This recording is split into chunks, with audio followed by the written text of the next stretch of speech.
Welcome to the Barry Podcast, another episode where we talk about the Mitch-tacular HBO series Barry. I am one of your hosts, Jamie G. Esquire, the fifth, and the only man who could play me in a movie adaptation of my life is Buffalo Bills quarterback Josh Allen. I mean, literally the only one.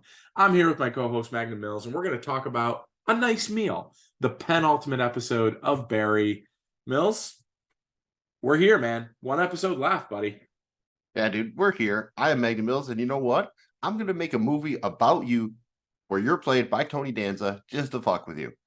Thank you for checking out the Barry Podcast. Find us wherever you get your pods, on YouTube, on social media, at Barry Podcast.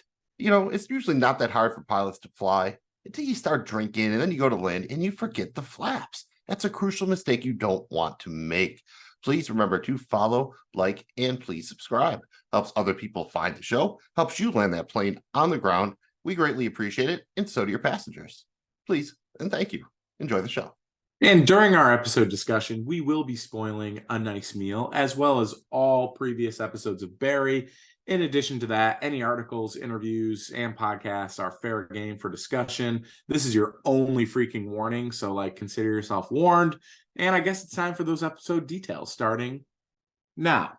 This is Season 4, Episode 7, A Nice Meal, the 31st overall episode of Barry, originally aired Sunday, May 21st, 2023. Directed by Bill Hader, as are all episodes in Season 4. This is the 17th episode of Barry that he has directed. Written by Liz Sarnoff. This is her fourth written by credit on Barry. The short plot synopsis is Sally and John travel to L.A. Hank sends men to eliminate Fuchs. Gene takes an enticing meeting about the film project.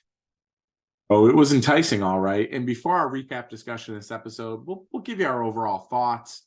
Look, man, I thought it was a good episode. Like a lot of things that have kind of happened this season and really kind of throughout Barry, there's a lot of kind of loose ends that you just got to kind of look past. But I thought this was a good mix of humor with kind of the seriousness of where the plot line is. And I liked that we're kind of getting the full development of the Raven and his squad, the kind of new NoHo Hank and what's going on with him. So it felt good to get some of the band back together here. Good episode. Excited about it seems like a lot's going to happen. I don't know where they're going with this thing. And I guess that's the point. Yeah, I think I exactly agree with that. I think this is pretty easily my favorite of the post-time jump episodes, but a lot is going to depend on how the finale pays off what they set up here. You know, I think the Barry and Jim Moss stuff is fine. It's kind of cool. I wonder if he's been using VR the whole time, or if he's still adding to his arsenal, so to speak. This is, obviously probably not a top 3 Hank episode, but it is a very, very high in the pantheon NoHo Hank episode. The Raven, again, great. Just needed more of the Raven. Every time the Raven is not on screen, I'm like, I wonder what the Raven's doing. Why is the Raven not on screen? He's basically Poochie, but good. I really think the problem is if anything, it's the Sally and Gene storylines. They're just very kind of contrived and convoluted, and the payoff for them is going to really have to be worth it, I think, because both characters are kind of just all over the place doing, I think, whatever the story needs them to do, so to speak. All right, Mills, why don't you set the table for A Nice Meal? We open the penultimate episode with Jim Moss using some kind of virtual reality torture on Barry. After the title card, we check in with Gene and Tom to see how their campaign against the movie is going. Then it's over to NoHo Ball, where Hank meets the 4 ultimate badass killers, or Fubucks, who he tasks with killing Fuchs. I really like the Tom bit where he's just shocked that all the comments are positive on what they're, posting online.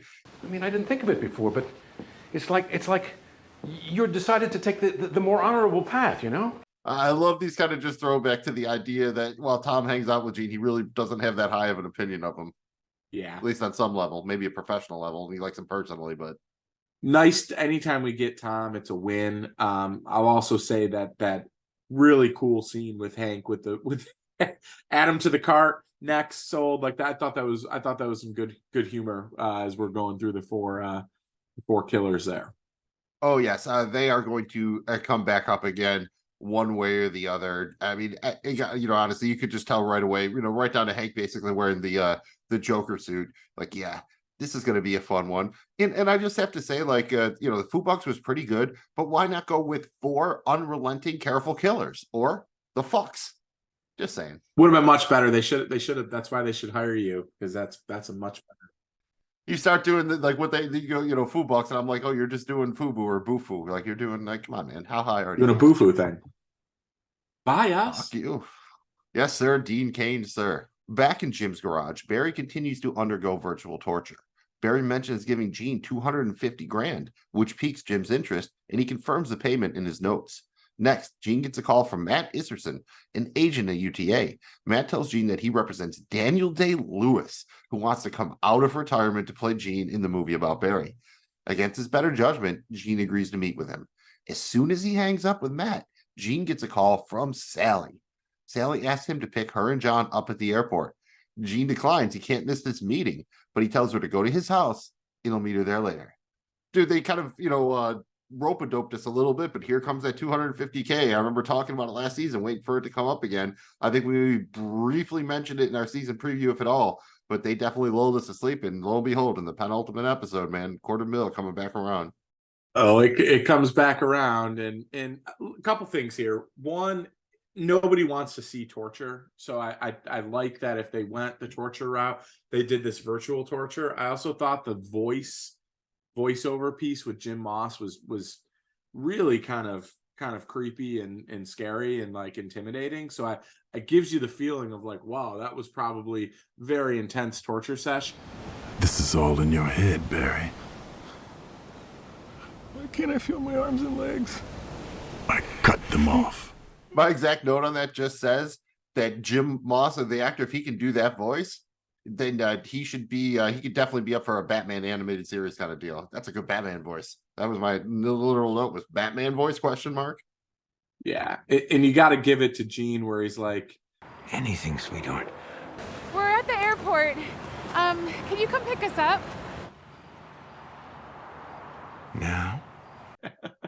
Which is like Sally. Remember her doing that same thing to Barry back in the day, where Barry needed comfort, I think after Chris died or whatever. And she's like, and we'll do it tomorrow. But I have this thing. Oh, and then I have yoga. And like she tries to schedule his grief, so to speak, a little bit or whatever. So I think a little bit of callback of what goes around comes around. I mean, Sally, what did she do? Did she just fly to LA with no plan whatsoever? First of all, where are they getting money for tickets? How did she get there? I mean, let's be honest here. We also know Gene has a different phone number. He literally said that to Leo. How did she call him? Yeah. How did she find him? A couple of. He was, he answered his cell phone. It wasn't a cordless phone. I don't think. I guess maybe Tom could have kept the same landline. But where did she get that number, man? Yeah, because they went out of their way to be like, when Leo asked, like, do you have the same number? He's like, no, but I'm going to give you my number right now. He could have just said yes, and that would have solved that plot hole. That's so weird. It almost has to mean something, or they're just fucking with us for the sake of fucking with us, and I don't really appreciate that. Mr. Wallace only likes to be fucked by Mrs. Wallace kind of deal. Exactly. And shout out, Gene. This is a nice throwback deal where he recognizes Daniel Day-Lewis from My Left Foot. And if you've never seen My Left Foot, it's all about a disabled person who can only do things with their left foot. I have not seen it, but I did Google it, and I was like, wow, that is so. Out of all the things Daniel Day-Lewis has done, that's deep in the well for memory. So I thought that was kind of a good bit of writing there. We are shitting on him on the writing with how Sally got the number. That was a good bit of writing. As was bringing Tony Danza back around. Not this bullshit again. I've explained this to you. It's racist. Just because Tony Danza happens to be an Italian doesn't mean he's hooked up with the mob. Tony Danza. My life is in danger. Oh yeah. This is not Tony Danza trying to fuck with me, is it? Back at NoHo Ball, Hank receives 4 boxes containing the heads of his Fubucks. Enraged, Hank and his men decide to take care of Fuchs themselves. At the Raven's pad, the Raven and his men have a tough conversation with the Raven's wife and stepdaughter about how to deal with the violence. Maybe take them out for a nice meal? Perhaps just watch a Fast and Furious movie with the volume turned up. I don't know, Tokyo Drift, Fast and the Furious 6. I think Fast 10, 11, whatever the fuck is coming out now. So, it seems like a timely reference. And I think they've actually referenced Fast and the Furious before. I just can't remember when. Again, some much needed humor here. I really enjoyed this. They're all kind of sitting around, they're really, the Raven here, Fuchs, dude. I mean, he's really into this new scene. It's basically a different character from the first 3.5 seasons of Barry, right? And so I love that they're this hardcore dudes who have just cut the heads off and done these terrible things are like thinking and trying to be thoughtful about how they could avoid exposing the Raven's new wife and stepdaughter to this cruelty. So this was a cool scene. It really needed it, kind of. Next time we capture enemies, I or one of the guys take the ladies out for a meal, so they're not here when shit goes down. Nice. It's a nice idea. Yo, what about like noise canceling headphones? You could just put the volume up. If it's a Fast and Furious, you won't hear shit. Any suggestions for the ladies on what they could do to avoid the violence? Not live there would probably be my best suggestion. I'd say do something that takes a long time, like play golf on a course at a very crowded time. That'll kill. You'll be out of the house for 5 or 6 hours during the daylight hours. That might help. Do that. Sleep in a motel. You're in business. You're getting there, dude. There are so many just fun little quotes here. Everything with Hank in the boxes is he's just procession of looks as he opens the boxes, and after the third one, he's like, Why am I still opening these? and then he opens the fourth one, and it's his boy, and he's like, Isaiah! Fuck. Even in death, just an absolute fox. and the henchman. And I love the way this episode credits people. We keep calling daughter and Fuchs's wife because she's still credited as tall barista, and then her daughter is credited as tall barista's daughter. And Fuchs's, or Hank's henchman here are just basically credited as like Fuchs lackey or Hank's lackey or whatever. They're not even given names. But the one dude without a name says, I think getting the monsters out of the house is more important than the house. You know what? You're absolutely fucking right. Fuck that house. It is dead to us. just like everybody who never paid their mortgage. Yeah. And just that'll probably come up in our favorite quotes, maybe, but some of the Ravens quotes, especially the part where he's like, What about it upsets you? You cutting off their heads. I see. Well, that's crazy, right? Don't you get the idea that Fuchs personally cut all their heads off? I kind of do. I think he. Remember him talking to Crystal Ball about being jealous about not pulling the trigger and everything? Is he really gone all the way around like this? That's kind of crazy, right? He's beheading dudes. It's a wild turn for Fuchs, man. I mean, he's all in on the Raven, dude. Like I said, it's two different characters, man. It's a brand new character, basically. The last half of this season. Yeah, I don't think he's all in on the Raven. I think he is the Raven. He is the Raven. Quote the Really Raven, dude. Nevermore. Modern day barbarian. the Ravens flock of blood artists. We are modern day barbarians. Our clay are the beating hearts of our enemies. Oh yeah, you've told us this a number of times. Next, Gene meets with Matt in a park. Gene gets very interested when Matt tells him that Mark Wahlberg would co-star as Barry with Daniel Day-Lewis starring as Gene. However, Mark doesn't want to play a cop killer, so Barry wouldn't kill Janice in the movie. Gene calls Barry a sympathetic soul and says that Barry only killed Janice because of how much he loved Gene. It takes some convincing, but Gene agrees to meet with Mark at the Four Seasons in Beverly Hills. I mean, dude, there's laying it on thick, and there's this, right? At this point, you had to know this wasn't real, right? I mean, the Daniel Day-Lewis thing was far enough, but then the whole Mark Wahlberg thing, it just was a little over the top, right down to the joke about Mark Wahlberg not liking the woods. I am pretty sure that is a direct reference to The Happening, the M. Night Shyamalan film, which, spoiler alert, the big twist is that the trees are mad at people. Hence why Mark Wahlberg would not like the woods. Yeah, again, we kind of wondered if Gene would be able to hold true to doing the right thing here. And honoring Janice by not letting this go forward, or would he fall victim to his own ego and his own desires? And they baited him so hard with all they had to do was throw in Daniel Day-Lewis and Mark Wahlberg, and he basically gave up on all of his principles. And I think that's the point of what they were trying to do. All right, JBG, put on your executive cap for a minute and think about it. If you were dream casting for this movie, who are you casting as Gene? Who are you casting as Barry? In a weird way, I actually think John Travolta could be Gene. I really do. In a weird way. Barry, man, part of me wants Gutenberg so bad, but I won't go Gutenberg. I think he Josh would be Allen. perfect. Huh? Josh Allen. Josh Allen could play him. He's tall. No, in all seriousness, you know what, dude? All I could say is Christian Slater should play Fuchs and then turn into the Raven. I don't know about Barry. Yo, I am going to co-sign Christian Slater as Fuchs. That is a 100%. Yep, check. Add that to cart for Gene. Give me Danny DeVito. I think that would be super fun. And as Barry, I'm going to go with another tall guy known for comedy. Conan O'Brien is Barry. Oh, wow. Yeah. Just feels right. Like another dude known for comedy, kind of tall, awkward looking, a little bit not, I don't know, man. I feel like Conan could put, and also has, writing chops written for a lot of shows, most notably The Simpsons back in the day. I think that would be kind of interesting. Dude, all right. You know who I'm going with for Barry? Our boy from the Shank, bro, from the Shawshank Redemption. Who's my guy there? Tim Robbins? Tim Robbins. That's a lot. I mean, Tim Robbins is like 70 now. That'd be a little bit more different show, kind of, but that could be fun. Hey, man. I mean, Harrison Ford's freaking 90. He's doing Indiana Jones, so you never know. Or you could also go with the dude who played Hodor on Game of Thrones. I'm trying to think. It's hard for that age range. I don't know as many people in that age range, but I'm sure there's some fun ones. Matthew Lillard. I always love Matthew Lillard. Throw him in there. What the fuck? He's tall. Gotta be tall guy. Remember, that's how it looks in the poster. Tall is important.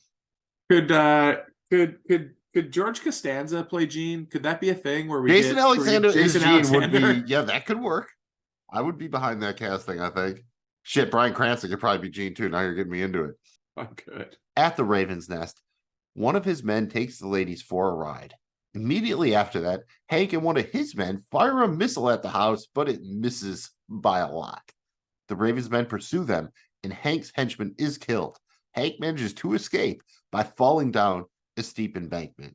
In the bit of Hank on the phone with Fuchs while he's falling down the hill and running away and everything.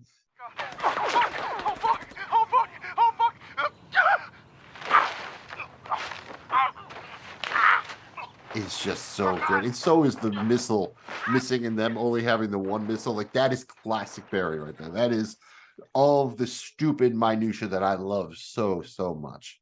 When they come out and the way Hank is carrying the missile, like it's a dirty pair of underwear and he doesn't want to touch it. And then just to see it, and you get the reaction of the guys like, what the hell was that? And then all of a sudden the bullets start. Like, yeah, this is just this was. There's no aiming or locking in. You know what I mean? No, like you have to target, right? I don't think it's point and shoot. It's not your phone's camera, man. Right. So what do you think? Is that missile bit? Like, is that pretty far up there in the pantheon of just random Barry gags? We've loved those over the years. This is it's really short and there's no name. Like, I think it would be cooler if there was a certain name for the missile, if they talked about it, like, oh, the death killer, the death from above. If they had a cool name, I think that would make it a little more classic. But the idea that it just misses by so much and it happens so quick with almost no buildup, it almost looks like they're setting up a telescope and oh, it's a missile. Yeah, at first I thought they were gonna spy on him or something. Yeah, it's way up there for me, dude. This was honestly one of the better scenes of this season. As far as just randomness goes, I really enjoyed it. And shout out Sterling Archer. He would be so happy here because when Hank runs, he fucking does serpentine. He does not run in a straight line. He is bobbing and weaving, making it difficult on the gunman. Serpentine. God damn it. Serpentine and phrasing. Sterling Archer, very, very consistent on those two issues. He very much so is. And I love the hearing the cell phone as Hank's falling again. Just really good writing and one of the better scenes of the episode for me. Absolutely. Back in Jim's garage, Barry manages to free himself from the chair he's tied to. He uses a knife to open the door, but cuts himself badly in the process. Barry barely makes it into the kitchen before passing out. Not a lot here. I just want to say that this seemed like it had to be a setup, right? It was too easy. Jim's gone. He gets up. There's a knife right there. I mean, that knife shouldn't have been able to. I understand a little bit about picking locks. That knife cannot pick that door lock. That's a big old negative. But he could also just open the garage door, right? He's inside the garage. He should be able to just open the garage door and get the hell out of there if he wanted. the whole time I'm like, all right, Jim left it there on purpose. We saw him like playing with his torture tools and he pulled out the knife and whatnot. And, I guess just left it sitting out. Jim Moss does not strike me as a guy who leaves anything sitting out. Then I was like, all right, Barry just collapsed. He wasn't losing that much blood, considering, we've seen people take a bullet shot to the chest and be fine like 6 hours later in the show. So like, was the knife poisoned? Was it drugged? Was he still? I assume that Barry was on drugs as part of the VR thing. Like that was in the IV drip he was getting. So that's kind of why like that just caught up to him, like after sitting, moving real quick or whatever. And then that's how I wrote that off. And the blood loss, I think maybe was a 10% of it or something, maybe a small factor, but not the determining factor of the pass out there in the kitchen. Very much college style pass out right in the corner of the cabinets too. Yep. No one can get in the trash. No one can open the fridge. No one can use the sink, passing out in the most inconvenient place possible. Next, Val picks Hank up at a random old lady's house, and Hank yells at him for only buying one missile. Hank wants to catch Barry to placate Fuchs, so he sends Val to Gene's house with orders to kidnap him. Not a ton here. I am curious. Hank gives everything to everybody. He offers all these weird submarine sandwiches and, guac and whatnot, but he doesn't want a Coke. Yeah, I don't want this. Like it's just the Coca-Cola, and he's like, I don't want this taken away. He's very insistent that he does not want a Coca-Cola. It just seemed a weird little personality tick for Hank. It did. I couldn't tell if it was just like because it was out of the can. Like I don't know. I spent more time than I cared. Another weird drink thing, because we've had the Nesquik thing, we've had the squirt thing. Now we have this Coke thing. It just again, it's got to feel like almost like a thing in the writers' room where they just have a bee in their bonnet or something over random beverages. I'm here for it. Don't get me wrong. I'm just now curious.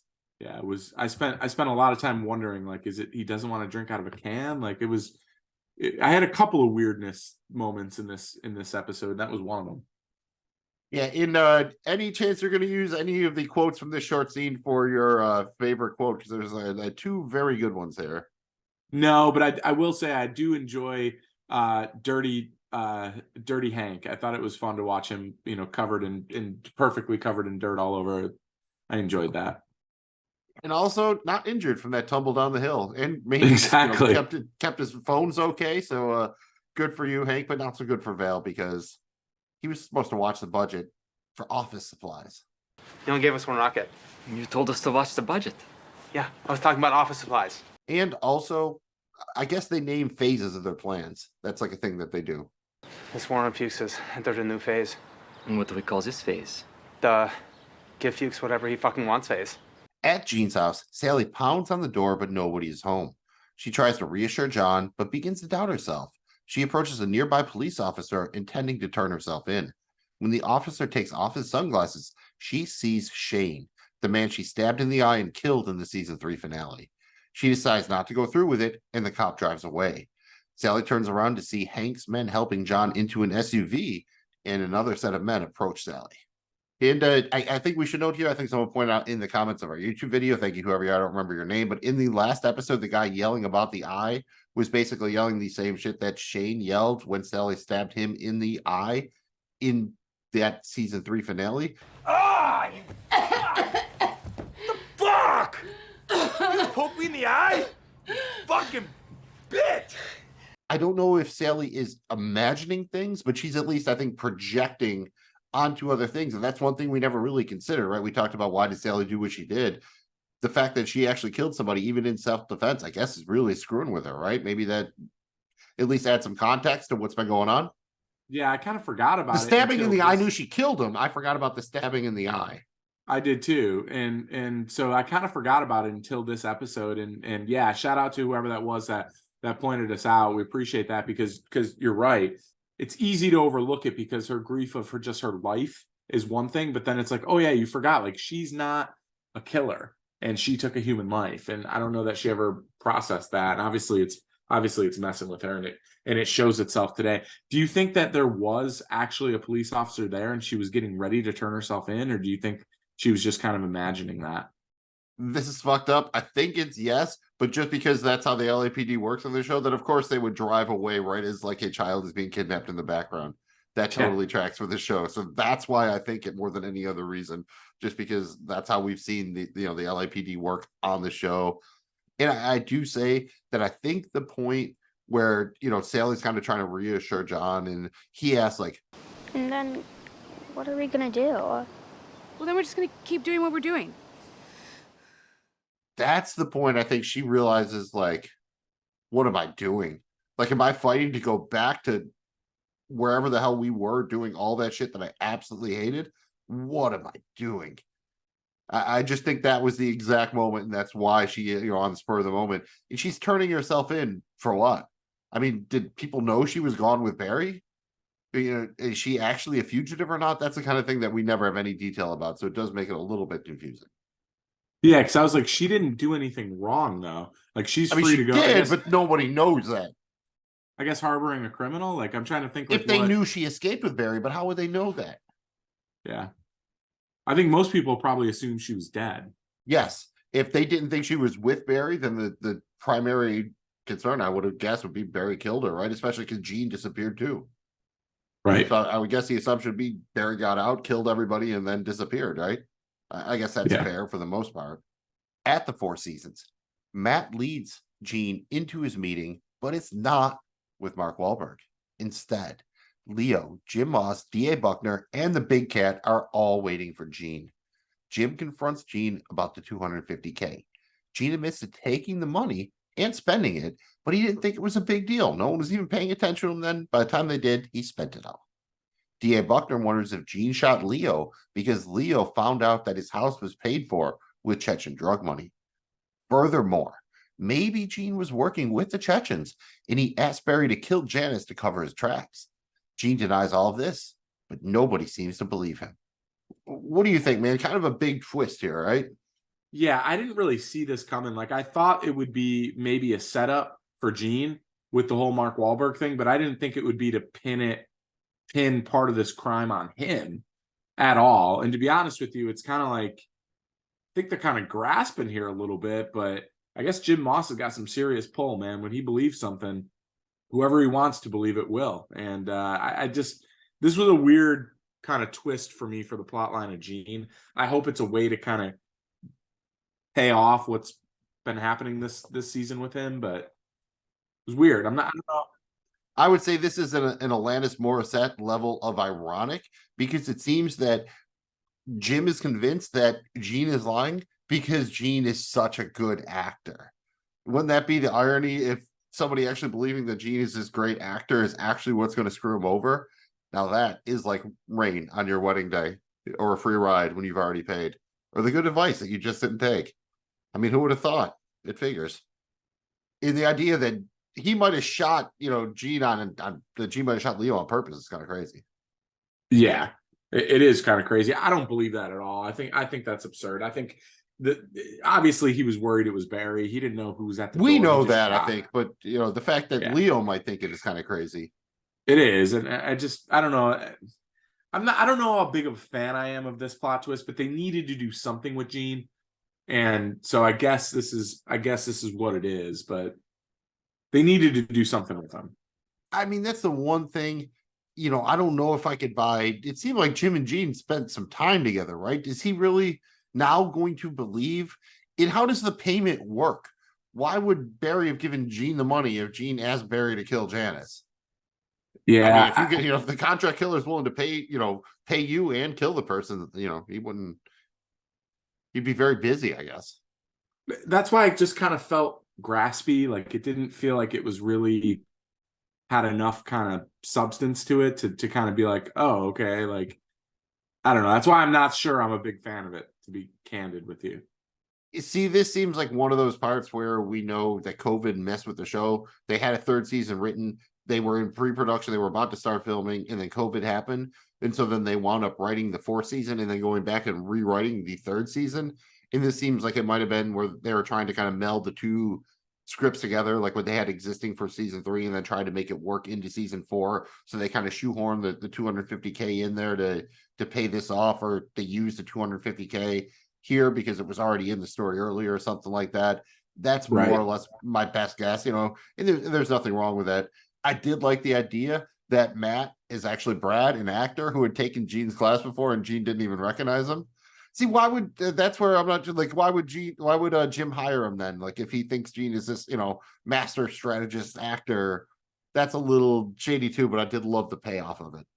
Yeah, it was funny where he's like, "I'm actually an actor, Brad. I was in here," and then he says the scene he did. It was like, all right, that was funny, but yeah, again, man, it feels like they're kind of like grasping at straws here to run this plot line. After you're telling me Gene couldn't have interrogated the shit out of, or I'm sorry, Jim couldn't have gotten this out of Gene before now, like. He suddenly hears this $250,000 thing, and he's got like it was in his notes. He had notes like Cousineau gave a $250K to Cousineau. I'm assuming that was in his notes in the notebook. We actually see. Yeah, well, his handwriting not great. I wish he just wrote nice, easy to read block letters, so I didn't have to try to translate the cursive. That would have been nice for us recappers. That would be cool. It would have been. And another just nice bit of irony. Remember, back in season 2 when the police arrest Gene for Janice's murder because he's found with the body, and he tries to tell them that the Raven was there with him and everything, and they don't believe he's real. Now the shoe is on the other foot where Gene's like, he's not even a real person. And the DA is like, we know he's real. And now he's actually become real. Like he's been willed into existence by pure imagination power and prison guard beatings. Oh, Fuchsy. Who do you like better, man? Fuchs or the Raven? As of now, the Raven, but that's I feel like a lot of people could fill the function of Fuchs on this show. The Raven is actually like a hyper competent criminal. We don't have a lot of hyper competent criminals on the show. True. They're just a step ahead of the LAPD in terms of competency, I feel. Super true. Back in NoHo Ball, we get the first ever official on-screen meeting of NoHo Hank and Sally Reed. Yep, they've never actually interacted before. Back at Jim's house, Barry regains consciousness in the kitchen. His phone rings, and he answers the call, which is coming from Sally's phone. Hank says hello to Barry and lets him know that he has his wife and son. He's texting Barry an address, and he'd better show up quickly. It's a hell of a way for their first on-screen interaction, right? Can you believe that after all these years? This is the first time. I believe they were in the same shot in the parking lot of the acting studio before, where Sally was kind of walking away and the camera panned over to Hank waiting by a car. But other than that, I think that's basically it. The only time they've even ever been on screen, and this is their first interaction.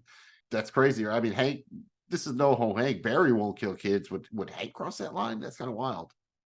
Well, he's doing all this in front of John, like basically letting him know, like, hey, you're being held hostage here, and show up, or if you ever want to see your family again. So I guess he would. It was kind of surprising to be like, man, this is their first interaction. And he almost like was like, wow, this is the Sally Reed, like, I love how he just like hands the hair to his guy as he's walking out. But I found it odd to be like, man, I guess Barry had a full charge before he went to Cousineau's, because basically a full day has passed and his phone's still working. So yeah, I mean, for this stuff we can nitpick. If we start nitpicking that level, we're going to be here until the cows get back to wherever Barry's old house used to be. No, you're not wrong. Unless, again, it's all part of an elaborate trap. It may be. I mean, Jim did leave it on the mantle. He could, why did he not turn the power off? Again, like you start going down the rabbit hole. Yeah, I think pretty much everything else here belongs in predictions. So, well, I think that about does it for our recap. And before we hand out our awards, let's see what the internet thinks about this episode. Over on IMDb, A Nice Meal has a rating of 9.1. That will probably change over time, but that's what we're going with for this moment. That ties it for the eighth highest rated episode of Barry out of the first 31 episodes. What do you think, man? Is this a top 10 episode of Barry for you? I don't know, man. I would say this is probably maybe in that 12 to 15 range or something like that. I think if the finale absolutely sticks the landing, retroactively, I might enjoy it a little bit more, but I think 8th is probably a touch strong. I think it's more like 12th to 15th for me, but still, I think comfortably in the top half of Barry episodes. Is that about where you're living, or do you have a different take on it? Yeah, I guess so. I mean, I think it's maybe getting a bump just because I haven't been a big fan of the last couple episodes of Barry since the time jump. So I think it's probably feels better than maybe it is. Just because we kind of were riding with like a couple of episodes that weren't as great. But I think it's probably top feels like top 15 is probably, top 15 to 18 is probably where it lies for me. Yeah, so roughly in the top half or so. I think that's probably pretty fair. I'm not going to really quibble with that.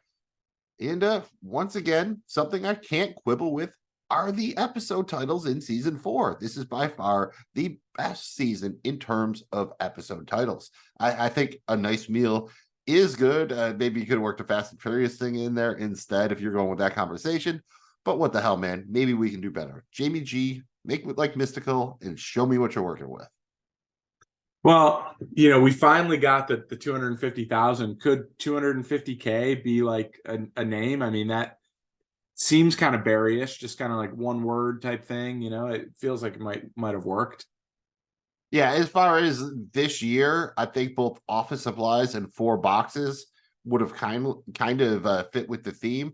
But we've also seen, I think, Ben Mendelsohn last year, so they could have called this one Daniel Day-Lewis or Mark Wahlberg, and I think that would have probably worked as well. But, I do have a little bit of a favorite, and that's An Absolute Fox. That's fantastic. I thought you would go with Fouquet's, man. Like if that was your guy, but no, it's a poorly designed acronym. I'm not going to give it more credit. I liked it because of the presentation, not the acronym. Well, play the tribe because it is time for the award tour. The first stop is our favorite quote or dialogue exchange from A Nice Meal. I've got to go with the dialogue exchange when the Raven is basically asking his wife and stepdaughter why they're upset, and everyone's kind of chiming in. Like that whole exchange is just so good. Right. It would me saying it, you saying it, two different things. That's right. Yeah. Shit. Okay. Well, should have thought this out more. It's like a therapy session with the Raven. I really enjoyed that. As did I, my friend. As did I. I think we probably referred to, most of my favorite ones so far. But you know what? I'm just going to circle back around to it because I loved it. The men that we're going to send to kill Fuchs? The 4 ultimate badass killers? Fubox, yes. Wait, those guys are real? The next stop on the award tour is our favorite moment or scene from A Nice Meal. I will go first this time, and we have talked about it. I am going to go with the introduction of the Fubox. Prefers to use a knife because he likes to be close to his victims. Yes, sold. Add to cart. Todd Gear, ex-Special Forces, responsible for leading 6 coups. More like 4.5. Okay, don't downplay your accomplishments. That's still a shitload of coups, Todd. Konstantin Persky, explosions. Feel free to blow up cars. Fuchs, obviously, right? That'd be hilarious. Isaiah Renson. Oh, he can get it. Sharpshooter. Of course he is. 500 confirmed kills. Make that 501. It is just absolute tops. And they actually look competent, right? Our history of Chechen assassins is very, very poor. And so you think maybe the outcome is going to be different this time, right? Nope. I mean, it's not, Timberlake and the Lonely Island. It's not Dick in a box, but you do have 4 heads in a box shot, 8 heads in a duffel bag, and 7 Jamie G favorite moment or scene from A Nice Meal. I gotta go with our boy Hank and his guy trying to launch the rocket. That was just absolutely incredible. That whole scene, how it played out, really good stuff. That brings us to our Nikola Jokic of Assassins, our MVP of A Nice Meal. It is my turn to go first again. Oh man, I mean, dude, how could it not be Fuchs here, right? I mean, I guess you could make the case for Jim Moss. I'm going the Raven, dude. He was large and in charge. He's got everything figured out. He took out like the 4 most competent hitmen this show has had ever since, other than Barry, I guess, who's had the most success. So yeah, I'm giving it to the Raven. I believe you are correct. If your criteria is dominance of the episode, I think you have to go with the Raven despite his limited screen time. But for me, I am going to go with the criteria of who did I just absolutely love when they were on screen this episode, and that's NoHo Hank. Every scene he's in is gold, Jerry. Gold. Gold, Jamie. Gold. And not Jamie Gold, the poker player. Let's be honest here, man. We're certainly no Roddy Tees. Hell, we're not even Marky Mark or certainly Daniel Day-Lewis. But we're still going to do our best to give a grade to A Nice Meal. Because I'm the Fonz, huh? Hey!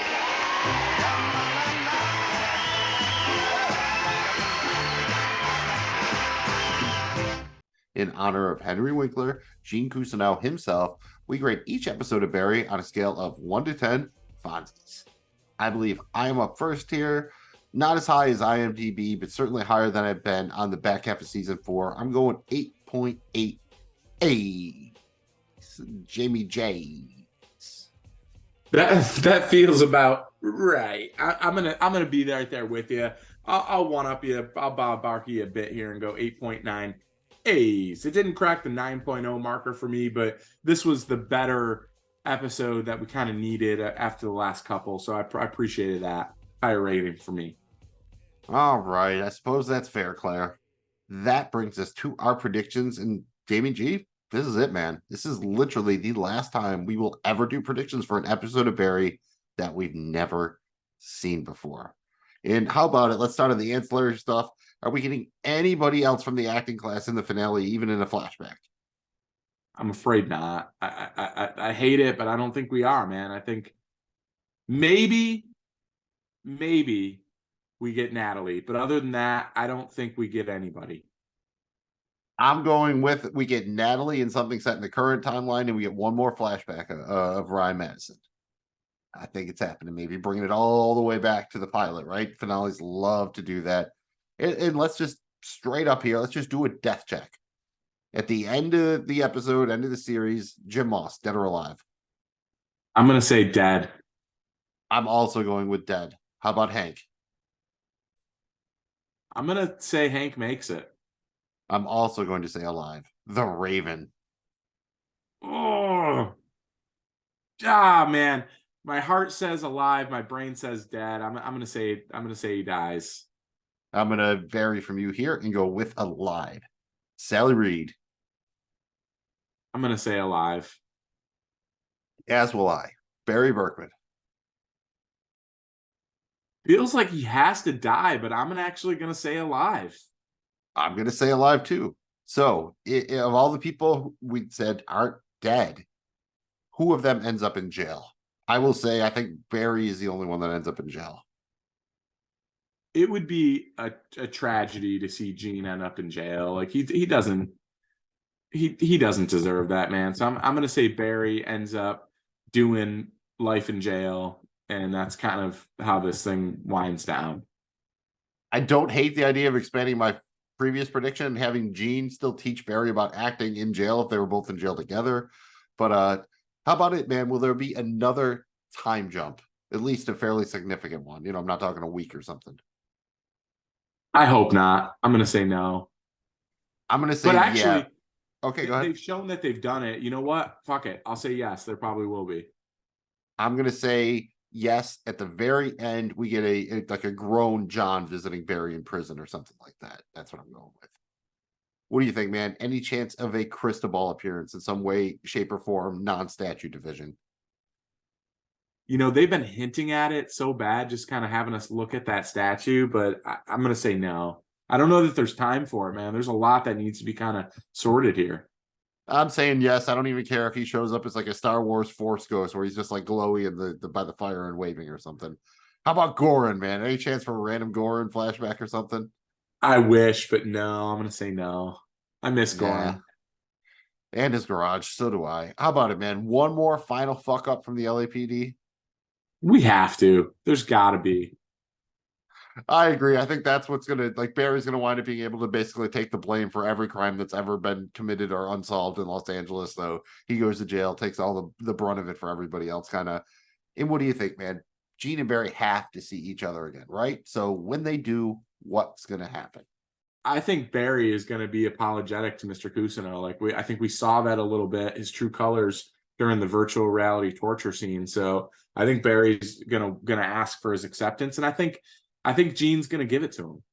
I think I agree, man. I'm gonna say they forgive each other, and Barry kind of gets Gene off the hook in some way, shape, or form, whether that's turning himself in or not. And I think Barry can live with his reality because he has that acceptance. Fair enough. Hopefully he doesn't wake up missing all of his limbs. That would be a real fucked up ending. How about John, man? Where does John end up at the end of the series? He could end up being raised by Mr. Cousineau. Oh, you were very close to me on this one. I had like, if things go well, he gets adopted by Leo. Like at least Leo's got kind of a younger son or something like that still. But if like the evil prevails, he gets adopted by the Raven and becomes the new Barry, just like Barry, was fearful of. I think I could see that happening. Depends on the way the ending goes. So what do you think, man? If the Raven makes it out alive, stays out of prison, what becomes of him? He takes over LA as the leading crime boss. I had becomes the king of LA and eventually governor of California. Yeah, I'm there for it. I mean, short of a bullet, in a brain, I don't see what's going to stop the Raven, dude. Like he's all in, man. And at that point, they won't care. Like though, California will want an ex-con tatted up governor. It'll just add to the allure of the election. How about our guy Hank, man? Is he going to get a happy ending or not? And I mean an actual happy story ending, not that he's going to the rub and tug or what have you. I'm going to say yes because I want him to so bad. I love you, Hank. I hope he does. I'm going to split the baby, your version of, column A, column B, and say that he has a bittersweet ending where he winds up kind of working like a regular Joe, but we've heard him say maybe that's all he ever wanted to do. He's like managing a hotel or something. And somehow he like does something on the side to try to honor the memory of Cristobal somehow, kind of. Yeah. That's all I got. Yeah. And all right, man, we're getting into the big ones here. What does the future have in store for Sally Reed? I think she tries to find her way back on the scene, man, and maybe she acts in this movie and maybe she plays herself. And I think she finds her way back on the stage. Nice. I like that. I said whether it's a podcast, reality show, teaching, whatever, she ends up back in LA and possibly working with Gene. So I think we're pretty simpatico on that one. And again, any final thoughts on where Barry ends up? I'm saying in jail and alone, but alive. Yeah. I for a while I thought he was gonna die. I'm not getting it. I think he's gonna end up in jail. And yeah, death okay. seems kind of the easy way out, right? I feel like somehow he's gonna go to jail and feel like it's setting like it's his version of setting a good example for his son or something, right? Like he's actually gonna finally like walk the walk that he's been talking about, taking responsibility and all that. He tells his son all these lessons, but he doesn't actually really conform to any of them. So maybe this is going to be kind of him finally, stepping up and taking what, at least maybe he thinks he has coming to him or what he deserves or whatever way you want to cut it. And anything else, man? Any other random predictions, cameo thoughts, anything at all? Oh, man. I do think we're going to get Tom one more time. And I'm still holding out hope we get Mitch. I would love the last scene of Barry to somehow be Mitch, and maybe Sally is like getting a beignet, and like that's what's happening. I would love that, or even if it's an older John or something, and Mitch is now old, and he's got long gray hair or something. They do like a super time jump, and that's like a stinger or something. That would be maybe perfect there. I'm going to say we get a few more random cameo kind of deals. I'm saying somehow, some way, we get another Janice Moss Detective Loach scene. Some kind of flashback we didn't get to see before that adds some context or something. And this is an easy one. I think we'll get Mae Dunn. We haven't seen her in a minute, but we've seen her this season. I think she could easily show up again. Same for Lindsay. She showed up earlier. I think she could show up again. And finally, really random, I'm saying we actually get Mark Wahlberg. That would be very random. Before we get out of here, any thoughts? Are we going to get Albert or no? Does Albert run its course? Actually, shit, I think yes. That's a good call because I'm almost positive at some point we knew he was going to be in the season. We have not seen him yet, whether it's a flashback or not. 100%, I think we're getting Albert. Good call. Well, that is officially a wrap on a nice meal. Mills, what's the score here? What's next? Dude, I mean, I don't even know if we need to bother getting golf shoes to walk through this muck because there's only one left. That's it, man. Next up is, wow, the series finale of Barry. I can't believe that it's here already. And the title, wow, setting the bar pretty high, I feel. Yeah, seriously, it feels like we're making our season 4 predictions last week. Thanks again for checking out the Barry podcast. Please join us again next week to discuss the series finale. Fingers crossed that it's a banger. I'm hoping they land the plane. Speaking of landing the plane, Mills, remind them about the flaps. Yes, sir. You can never forget the flaps, especially after 1 or 2 bourbons, which are very popular this day and age. Easily just, slip on past the goalie there. Follow, like, and please subscribe. Helps people find our show, our channel, which you can find by searching for the Barry Podcast, wherever you get your pods, on social media at Barry Podcast, on the YouTubes, all that good stuff. We're here for it. We're glad that you're here for us, and we're going to keep being here for you. And so the symbiotic relationship will continue, eventually creating a self-sustaining economy. Thanks again for checking us out. I'm Magnum Mills. He's David G. We are the co-presidents of the Mitch Fan Club, whether we see him again or not. And for the second to last time, let's go out by bringing it in. 1, 2, 3. Daniel Day-Lewis.